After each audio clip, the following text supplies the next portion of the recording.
కాసేపట్లో తెలంగాణ మంత్రివర్గ సమావేశం కానుంది. అసెంబ్లీ కమిటీ హాల్లో భేటీ జరగనుంది. ఓటన్ అకౌంట్ బడ్జెట్కు కేబినెట్ ఆమోదం తెలపనుంది. నేడు తెలంగాణ అసెంబ్లీలో ఓటన్ అకౌంట్ బడ్జెట్ ప్రవేశపెట్టనున్నారు. మధ్యాహ్నం 12 గంటలకు డిప్యూటీ సీఎం బట్టి విక్రమార్క అసెంబ్లీలో బడ్జెట్ను ప్రవేశపెట్టనున్నారు. శాసన మండలిలో మంత్రి శ్రీధర్ బాబు బడ్జెట్ ప్రవేశపెట్టనున్నారు. బడ్జెట్లో కాంగ్రెస్ 6 గ్యారెంటీల అమలుకు ప్రాధాన్యతనివ్వనున్నారు. విద్య, వైద్యం, సాగుకు భారీగా నిధులు కేటాయించే అవకాశం ఉంది. అన్ని వర్గాలకు మేలు చేసే విధంగా బడ్జెట్ ఉంటుందంటున్న ప్రభుత్వం చెబుతుంది.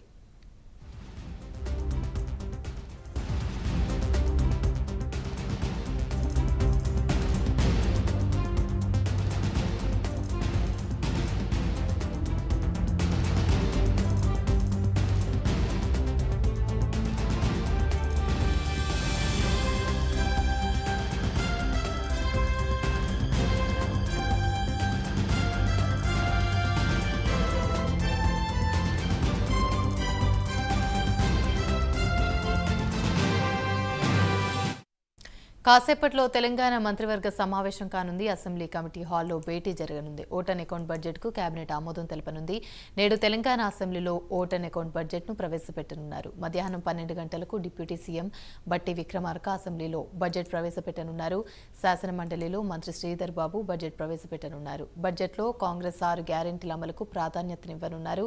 విద్య, వైద్యం, సాగుకు భారీగా నిధులు కేటాయించే అవకాశం, అన్ని వర్గాలకు మేలు చేసే విధంగా బడ్జెట్ ఉంటుందన్నారు ప్రభుత్వం చెబుతోంది.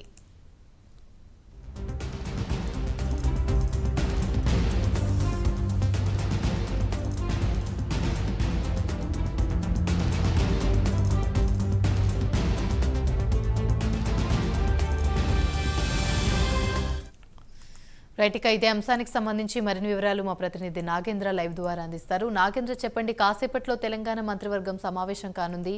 అయితే అసెంబ్లీ కమిటీ హాల్లో ఈ భేటీ అయితే జరగనుంది. దీనికి సంబంధించి ఓటన్ అకౌంట్ బడ్జెట్కు ఆమోదం తెలపనుంది. అప్డేట్స్ ఏంటి? Thank you Yamini. మరి కాసేపట్లో అసెంబ్లీలో ఉన్నటువంటి కమిటీ హాల్ నెంబర్ 1లో తెలంగాణ మంత్రివర్గ సమావేశం కాబోతుంది.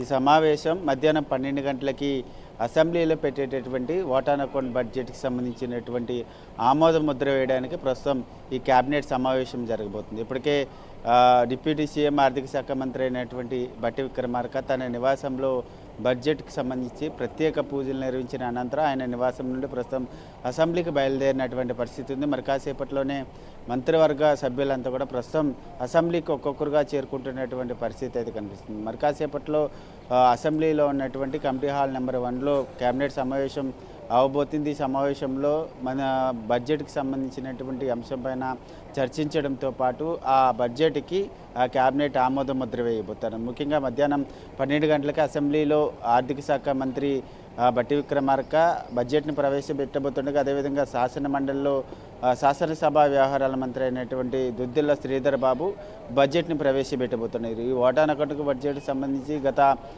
ప్రభుత్వం పెట్టినటువంటి బడ్జెట్కి సంబంధించి దాదాపు 2,90,369 కోట్ల బడ్జెట్ను ప్రవేశపెడితే ఈసారి తెలంగాణ రాష్ట్రంలో కాంగ్రెస్ ప్రభుత్వం ఏర్పడిన తర్వాత మొదటిసారిగా ఇప్పుడు కాంగ్రెస్ ప్రభుత్వం ఏర్పడడం జరిగింది. ఈ మొదటి బడ్జెట్లో ఓటాన్ అకౌంట్ బడ్జెట్ని ప్రవేశపెడుతుంది. ఎందుకంటే ఇది పార్లమెంట్ ఎన్నికల ఇయర్ కావడంతో ఇప్పటికే కేంద్ర ప్రభుత్వం కూడా ఓటాన్ అకౌంట్ బడ్జెట్ని ప్రవేశపెట్టినటువంటి పరిస్థితి ఉంది. దాంతోపాటు ఏపీ ప్రభుత్వం కూడా ఇప్పటికే ఓటాన్ అకౌంట్ బడ్జెట్ని ప్రవేశపెట్టింది. అదే సమయంలో ప్రస్తుతం తెలంగాణ బడ్జెట్ సమావేశంలో కూడా తెలంగాణ ప్రభుత్వం కూడా ఓటాన్ అకౌంట్ బడ్జెట్ని ప్రవేశపెడుతున్నటువంటి పరిస్థితి. ముఖ్యంగా ఈ బడ్జెట్లో కీలకంగా కాంగ్రెస్ 6 గ్యారెంటీలకు సంబంధించినటువంటి అమలుకు సంబంధించి ప్రాధాన్యత ఇవ్వబోతున్నది. ఇప్పటికే 2 గ్యారెంటీలను అమలు చేస్తున్నటువంటి నేపథ్యంలో మరొక 2 గ్యారెంటీలను నిన్న సీఎం రేవంత్ రెడ్డి అసెంబ్లీలో ప్రకటించినటువంటి నేపథ్యంలో ఈ 2తో పాటు ఇప్పటికే అమలు చేస్తున్నటువంటి 2 అదేవిధంగా మరొక 2 గ్యారెంటీలకు సంబంధించి ప్రాధాన్యత ఇవ్వబోతున్నారు. దాంతోపాటు మరొక వైపు ముఖ్యంగా సాగు, విద్య, వైద్యంతో పాటు ఈ రంగాలన్నిటికీ కూడా ఎక్కువగా భారీ మొత్తంలో నిధులు కేటాయించేటటువంటి అవకాశం కనిపిస్తుంది. దీంతోపాటు మరొక వైపు ఈ బడ్జెట్కి సంబంధించినటువంటి అంశంలో ఏ రంగాలకి ఎంత మేరకు నిధులు కేటాయించాలన్న దానిపైన ఇప్పటికే ప్రభుత్వం, ఎందుకంటే మధ్యంతర బడ్జెట్ కాబట్టి వాస్తవాలకు దగ్గరగా ఉండే విధంగా కూడా